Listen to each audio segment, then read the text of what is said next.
nice looking bridge here. I wonder when that's over.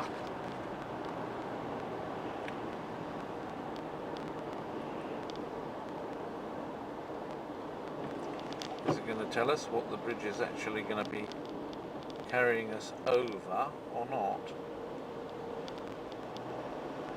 Rhine! Thought it might be. So we're just going to follow over the Rhine.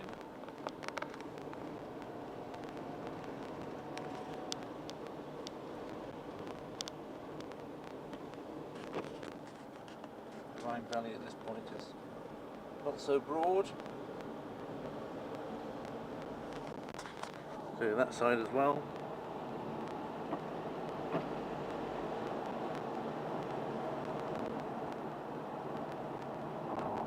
Further down, the Rhine becomes like the border between Germany and France, but at this point the Rhine's completely within Germany and is from this point on in Germany until it goes into Holland.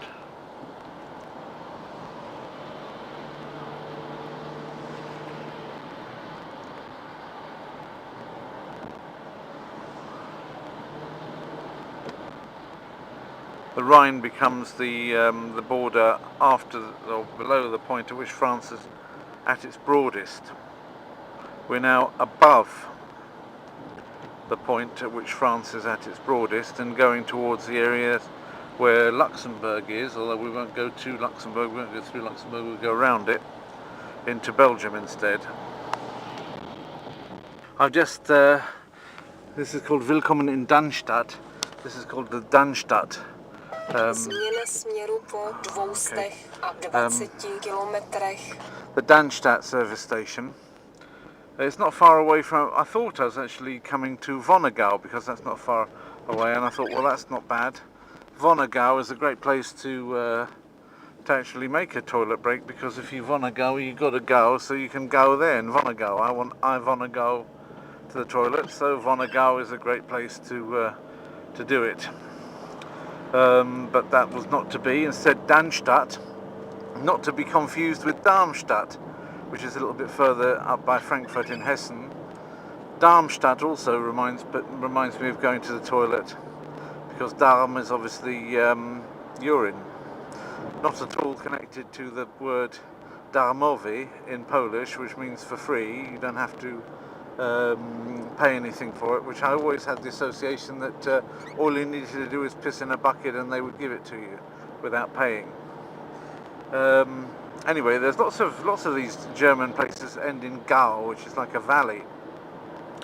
I suppose the most famous is Oberammergau, further down south, not far from Lake Constance, I think. And Ober, of course, means like a head waiter. So if the head waiter presents you the bill and you want to get out of paying, then you just go Oberammergau to the toilet, and then you slip out the back way.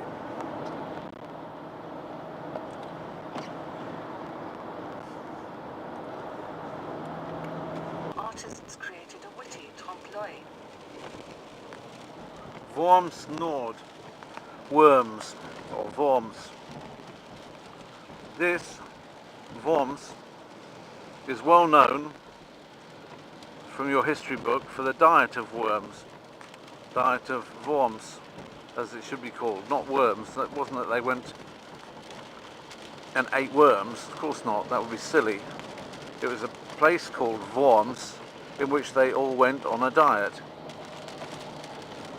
So if you want to start to go on a diet, or you wanna go on a diet, we just passed Wonna.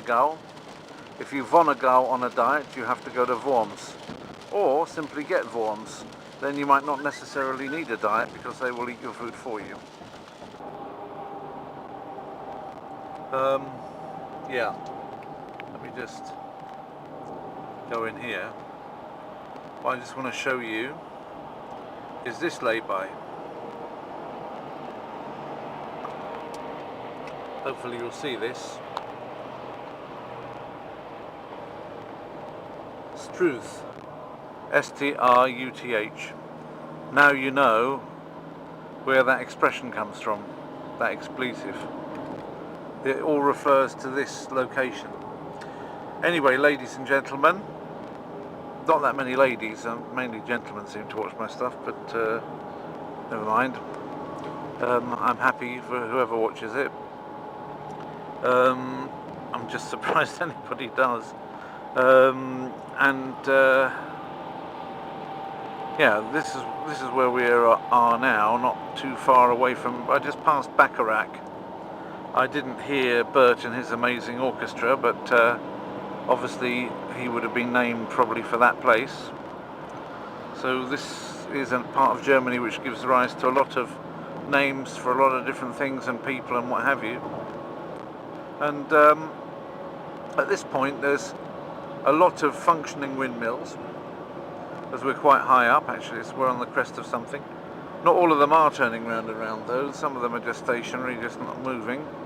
A while back I saw quite a few broken ones, so they might have had wind which was too much for them to cope with.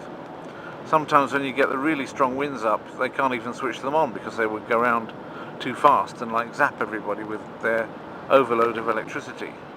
And so they're only actually good for lower wind days. I mean, you can see they're going like the clappers now because it's quite a hefty crosswind.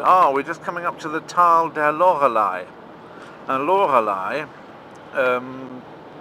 is actually like a mermaid, like a sirena, like a siren.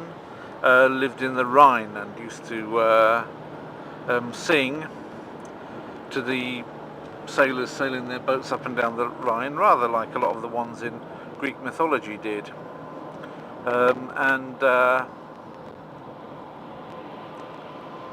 People would come a cropper.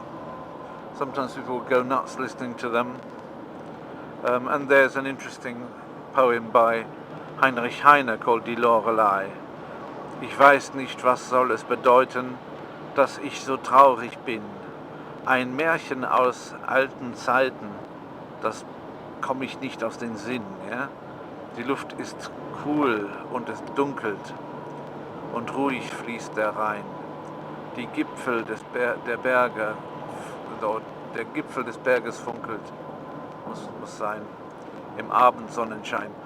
It's about this area, high land, this high up part of Germany, with the Rhine cutting through it, making quite impressive looking valleys, which don't exist of course at other parts of the Rhine.